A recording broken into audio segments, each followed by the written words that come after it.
All right, we are back for another Dokkan battle video. Today, we're going to be discussing some content related to the announcement. The 40th anniversary had a lot of content drop with the stream, and then, of course, with the little excerpt from the Akira Toriyama himself that was with the works in the works for the Dragon Ball Super Beerus movie, and then later on the Galactic Patrol, which will be animated.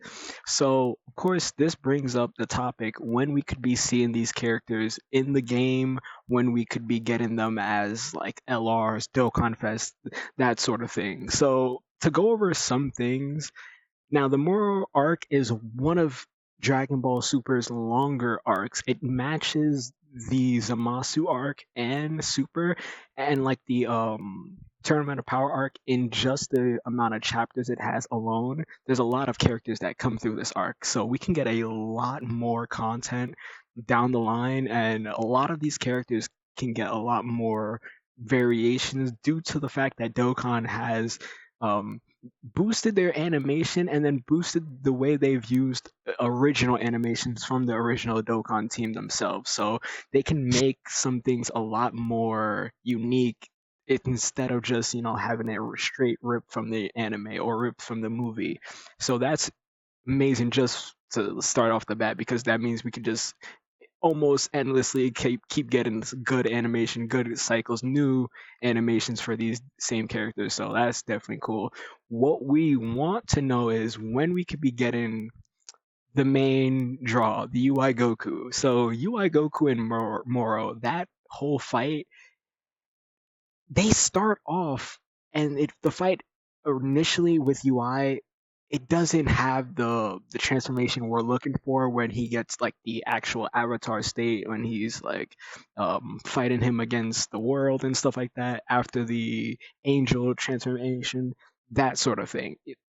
They fight earlier than that, so that's what I mean by there can be many versions of that character because you see this UI Goku is from the first fight with Kefla.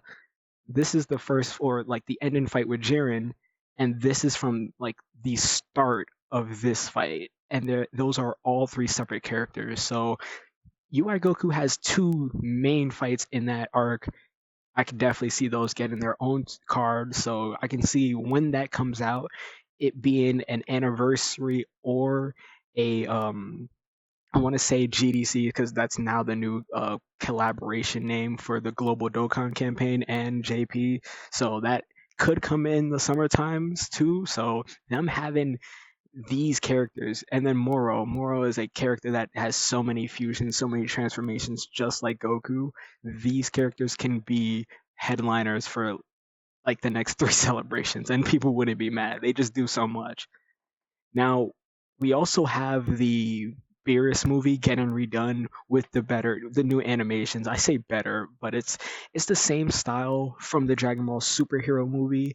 It's a little bit different from the stylized way that the Dragon Ball Super Broly movie is, but it's still very, very unique. It's very the lines are actually very sharp.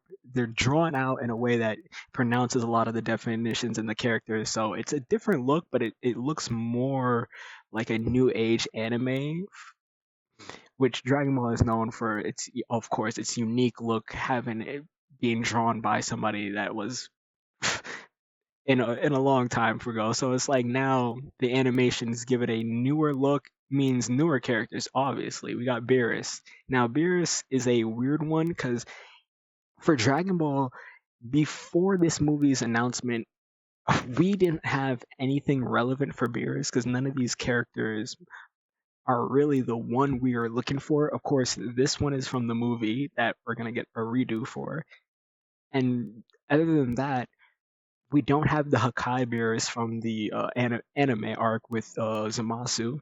That is the one Beerus that the entire fan base has been looking for. But I guess with the new movie, the animations for Beerus, I can definitely see like his open and active skill. I can definitely see his intro being like when he's talking to Goku from the Kai planet.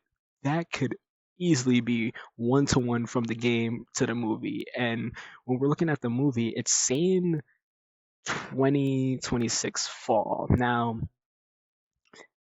that brings up my second thing. Now, for Dragon Ball Super Broly, that movie released the night January 16, 2019. We then got the Gogeta in the game February 13th, 2019, a month after. So, yeah, hold on, wait, y'all not believing. You're not believing. We had Daima. Daima came out 2024, October 11th, and of 2 months later, the first Daima character ends up in the game. So it's up to Dokkan because it has to align with a big celebration. They're never just gonna drop one of these hype characters in a random spot that's normally a like I wouldn't say a non-hype character, but their Dokkan normally has schedules, and we are obviously know the months where they do not drop hype characters, and it's certain themes that leads to characters like Android 8, like Cell, characters like Bojack, things like that that aren't our typical sayings that's gonna bring in a lot of draw. So they're gonna drop the hype characters around Tanabata, the Global Dokkan campaign, the anniversary campaigns where a lot of they know they can pull a lot of players with the character and just the celebration they're trying to bring back themselves. So them, with a similar release date for when we get new Dragon Ball content, and then them dropping it 1 month or 2 months after in game, it just shows that for fall 2026, what they're saying this movie is going to be released. I could see that. I could definitely see that the latest Christmas celebration or New Year's. I mean, New Year's is probably already thought out, but we've seen Dokkan make adjustments because of the way that, like, either they know or they can just make the adjustment on the fly, because this is literally a month. Like, not even a month, not barely even a month, and it's in games. Barely a full month, and the Gogeta and the Broly are in game.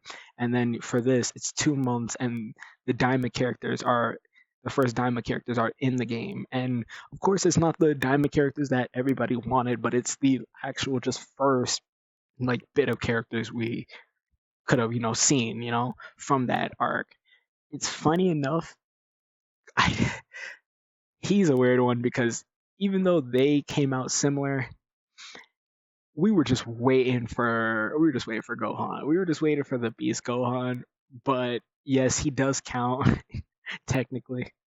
But we were waiting for Beast Gohan, and we didn't get him for so long. But he counts, yes and no, because he came out near when the movie came out, but also it wasn't the character we were actually looking for.